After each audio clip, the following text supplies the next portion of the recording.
Welcome to Creamer Media's Resources Watch, a weekly video roundup of the events and people making and shaping the news in the mining industry.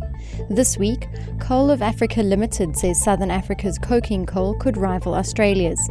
TB, hearing loss and silicosis are still big problems facing the South African mining industry. And focusing on the project sponsorship perspective is essential for success.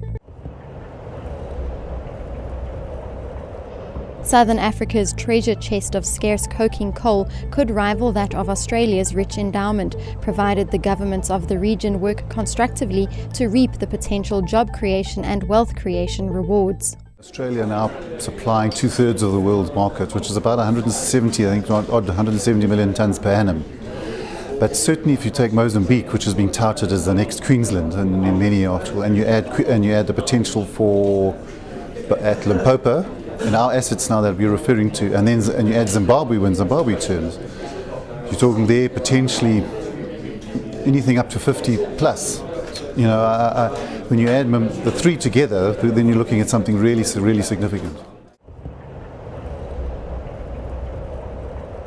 The South African mining industry's commitment to preventing fatalities and accidents, in line with the 2013 Milestones Plan and other initiatives, has placed significant emphasis on health and safety. For purposes of COIDA, an employee is defined as a person who has entered into or works under a contract of service or of apprenticeship or learnership with an employer.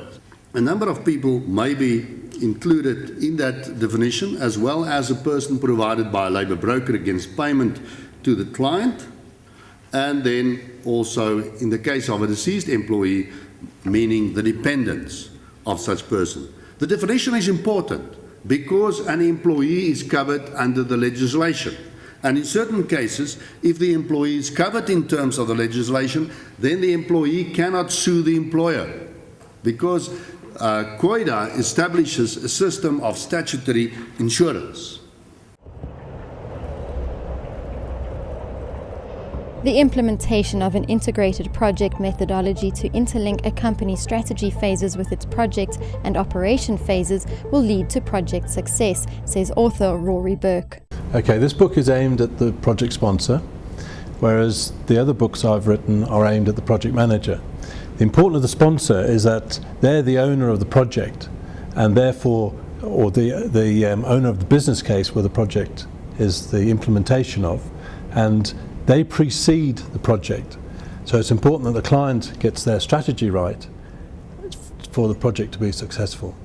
The only way the sponsor can realise benefits is through the implementation of a successful project.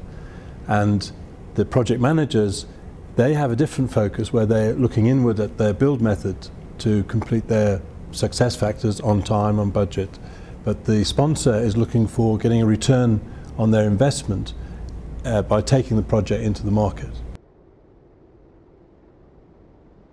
For mining news as it breaks, stay logged onto miningweekly.com and register for our free daily newsletter.